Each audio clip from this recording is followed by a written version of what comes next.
bring back to the show retired U.S. Brigadier General Anthony Tata. Brigadier General Tata was a deputy commanding general in Afghanistan from 2006 to 2007.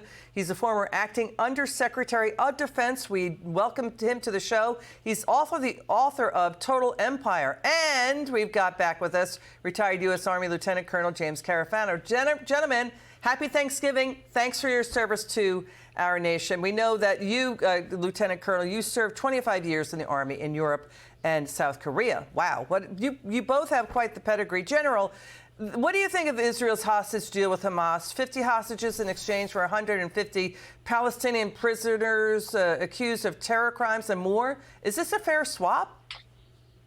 Yeah, Liz, I think Netanyahu's in between a rock and a hard place here. He's got to listen to the families. He's got to keep the pressure on Hamas, and he's trying to thread the needle here with this exchange. I think that this may have been in development for a while, and he wanted to finish the Hamas city or the Gaza City operation. And so now maybe it's time for a operational pause where he can restock himself. We know that Hamas is double dealing. We know that Hamas is going to rearm, refit, rest, and try to figure out a new strategy.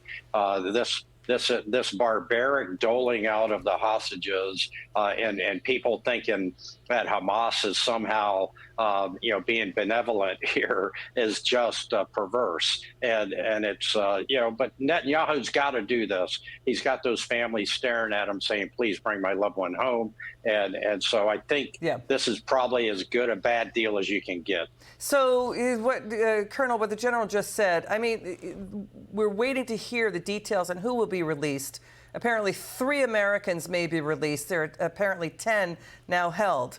I mean, the Palestinians released in the hostage deal, they're terrorists who are tried and convicted in court.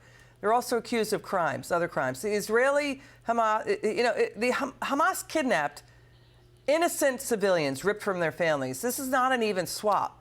No matter how much Hamas terrorists want to gaslight and call them these individuals occupation detainees, they brutally kidnapped innocent civilians.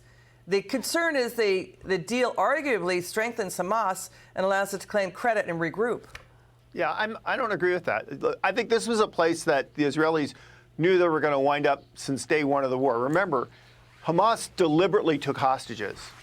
It wasn't like, hey, there's some hostages, let's take them back. This was part of the plan, and it was always part of the plan because it was one of the off-ramps that in the end they would wind the war down by trading hostages for the end of hostilities. So the Israelis knew they were going to have to do this sooner or later. They'd done this before. It was really predictable.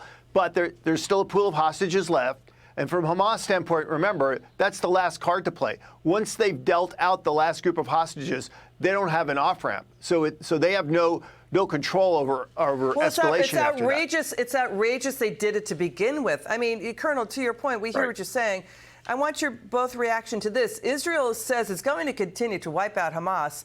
And this story coming in, Israel's defense systems took a giant leap forward.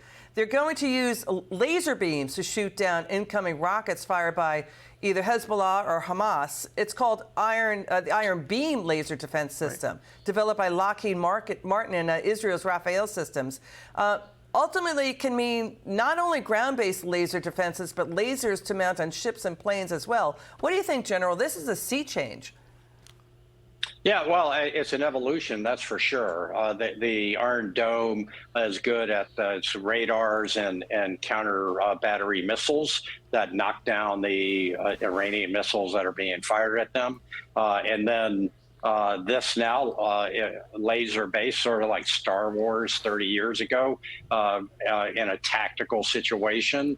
I think it's a good augmentation to the Iron Dome. I don't think they'll be getting rid of the Iron Dome. I think it'll be additive in augmenting that. And the more that they can get a shield from these constant rocket attacks, the better for Israeli citizens and the better for all of the region there, because they'll know that they can't penetrate. We got breaking news. The governor of New York saying there was no indication that this was a terror attack. at that incident of the car crash that happened on the Rainbow Bridge. Colonel, can you speak to what the general was just talking about the Iron Beam laser defense system Israel is now moving to deploy?